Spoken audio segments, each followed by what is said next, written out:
Okay, students, today uh, I'm going to send you a video. Um, and last time, when I started the lecture, but most of students were not present. So, I think that I should send a video, and video can be seen anytime and uh, any number of times if you want. So please concentrate, and after watching this video I am going to send a photo of the board, so you have to write down, copy down in your notebooks also.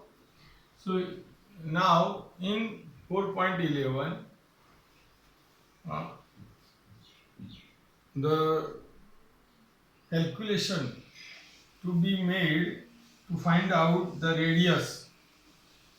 So here magnetic field is given 0.4 Gauss, and an electron is entering perpendicularly in the magnetic field.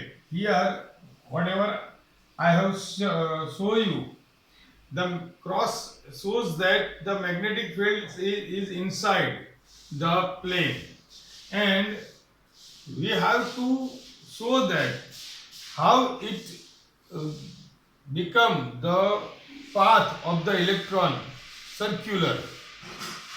So see here, this is right hand, and for this right hand the thumb shows that the electron is moving perpendicularly.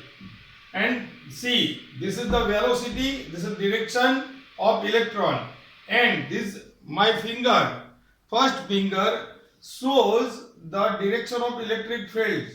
So this both are perpendicular, and all the three fingers shows the direction of the magnetic force. So beta, you can understand that when electron enters in the magnetic field, what is happening? A force act on electron to make the circular path, because that force becomes the centripetal force.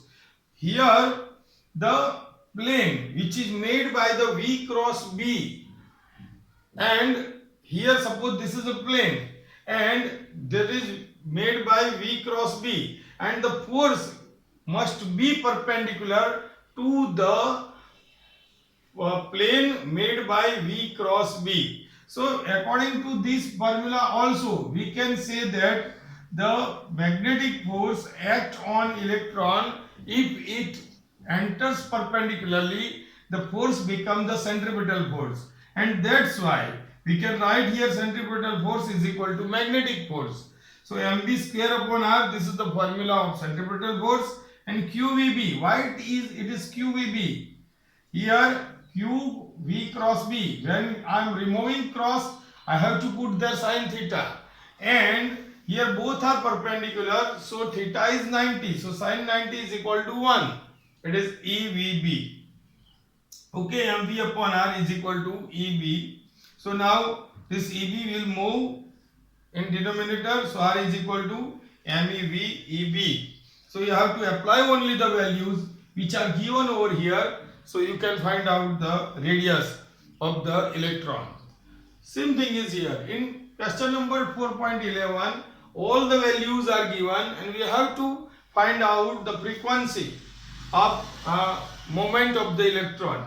So again centripetal force is equal to magnetic force. The formula is mv square upon r, EVB, v is going cancel. So now v is equal to r omega. In 11th standard rotational motion, the chapter is there. So r is taking this side, v upon r become omega, but omega is equal to pi nu. Nu is the frequency. So here we can replace v upon r by 2 pi nu. So now all these terms will go another side. So EB upon 2 pi ME, that is the frequency nu. So you have to apply only the values and you will get the result. It's very simple and very important questions. These both are. Now you have to show that the frequency is independent from the velocity. So here in this formula EB upon 2 pi m, there isn't present velocity or radius. So you can say that, we can say that the frequency is independent from the velocity and radius. Doesn't matter velocity, doesn't matter radius. Frequency is dependent on the charge, mass and magnetic field. Okay, so try yourself, put the values and find the result. Now the last example of this exercise, you have given a coil of 30 tons and there is a magnetic field is 1 Tesla, 1.0 Tesla, and the radius of the coil is 8 centimeter, and that's why from this R I can find out A is equal to pi R square. So after applying these values you can find A, and I is equal to 6 ampere, and that plane is moving in magnetic field. So a torque is created when you apply the electric current to the coil. What will happen? It moves and take turns or move round. So when it moves round at the angle of theta is equal to 60 degree, what is the torque? So Ni BA sin theta, you have to apply only the values over here. So beta, you will get the result. And last question is that if the area is same and the shape is different, so can it change the torque? No, torque doesn't matter either what kind of shape, but it depends upon only area. If the area is same, magnetic field is same, number of turn is same, if electric current is same, then torque is same. Doesn't matter with the shape. Okay, so here the chapter number 4 is over. 5th will be taught by Charan sir, and I am going to start an important chapter, that is number 6. So in your exam on 26th, the course which will finish, that can be asked in your first terminal exam. So now I am going to start chapter number 6, induced current and induced here it is an important chapter, electromagnetic induction. So here the initial topics are removed by the government. So I am going to teach you basic. So suppose here a coil is given. Suppose a ring is given like this. This is the ring. And this ring is a conductor wire. And this is magnet. Now I am take a moment of this magnet towards the coil and then after far from the coil. Now towards inside the coil, far from the coil. So what will happen? When it moves and come back, and what will happen?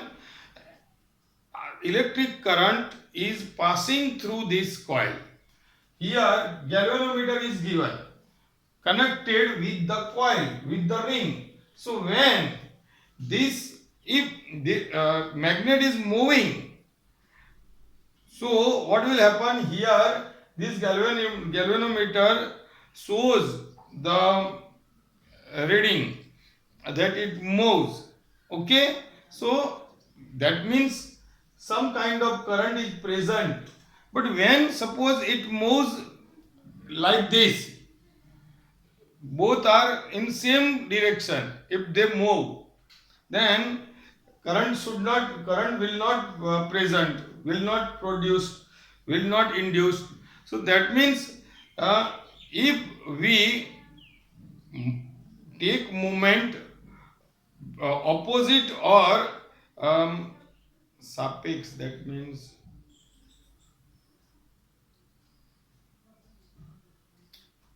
ગુજરાતીમાં એને સાપેક્ષ કહેવાય અને અંગ્રેજીમાં simultaneously I think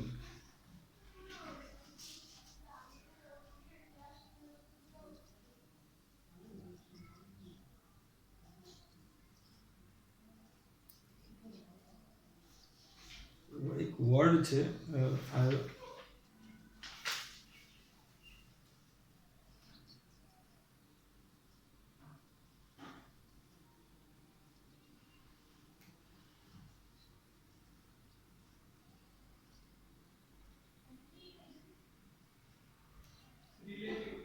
relative, yes, but if relative to relative motion from one to another, so then induced current can be produced. Now the original topic for the examination I am going to start, and that is magnetic flux. Here the first topic is magnetic flux. Because you have already learned about this one in chapter number first, electric flux. This is the plane, and this is the area of the plane. When magnetic field lines passing through this, so the number of magnetic field lines passing through it is called magnetic flux. I told you that if the rain is pouring and if I have a pot, so the rain drops are the magnetic field lines and pot is the plane. So the number of raindrops are entering in the pot, that is your magnetic flux. So I can understand that if in this area the number of field lines normally enters in this plane, so it is said to be magnetic flux. So magnetic flux is the number of magnetic field lines crossing the surface normally, that means enters perpendicularly, and it is a scalar quantity. Flux is not a vector quantity, it is a scalar quantity and denoted as phi, and this symbol is already in your knowledge because this was arrived in first chapter. Phi is equal to b dot a, vector b dot vector a. So when I am removing dot, I have to apply cos theta, because suppose your plane is in this way and your field lines b is in this way. So see, this is the theta. So your plane is b a cos theta. So the area is a cos theta, this is b, so it is written b a cos theta, and I am if removing cos theta, so here it is b dot a. Now theta is an angle between the plane and magnetic field. So this is an important, because electric field માં અને magnetic field માં એકબીજાને cross ના થઈ જાય, ધ્યાન આપજો. Now we have to understand one more formula and one more law and definition, Faraday's law. So magnitude of the induced EMF. See beta, when they are passing through relative to each other, then what will happen? Here electric current is induced, and that electric current is induced due to the electromotive force which is also induced in this coil. So the magnitude of the induced EMF produced in the closed circuit, this is the closed circuit, in equal to the negative of the time rate dt, time rate of change of magnetic flux. So that means suppose they are moving both together, then flux cannot be produced. Flux is produced, but change of flux is not produced. When see both are far away from each other, when magnet moving towards the coil, then what will happen? When it is far, so the number of lines are passing through this surface is less. But when as it moves towards the coil, the number of field lines are increasing, which are passing through this coil. And when it moves away, the number of field lines will become less. So the change of number of field lines, change of flux is very important to create the induced EMF and induced current. So here the magnitude of the induced EMF produced in the closed circuit is equal to the negative of the time rate of change of the magnetic flux linked with it. આ coil સાથે link કરેલું magnetic flux change થાય તો અને તો જ if and only if the change of magnetic flux is done, then induced current, induced EMF is produced, and that is average epsilon is equal to minus delta phi upon delta t, change of flux, change of time. And when I am taking for a short time, very tends to 0, if the time period is very small, so I will get the epsilon EMF at that time. So the minus the limit delta t tends to 0, delta phi upon delta t, epsilon is equal to minus d phi upon dt. So epsilon is equal to IR. So I will get I, induced current. And if the number of turns are n in the coil, so epsilon is equal to minus n d phi upon dt. So I is equal to minus n r d phi upon dt. बेटा आनी note बनाई देजो, please make a note. And this chapter is also can be asked in terminal unit, first terminal, that will be on 26th October. Okay, thank you very much. I will send you more videos.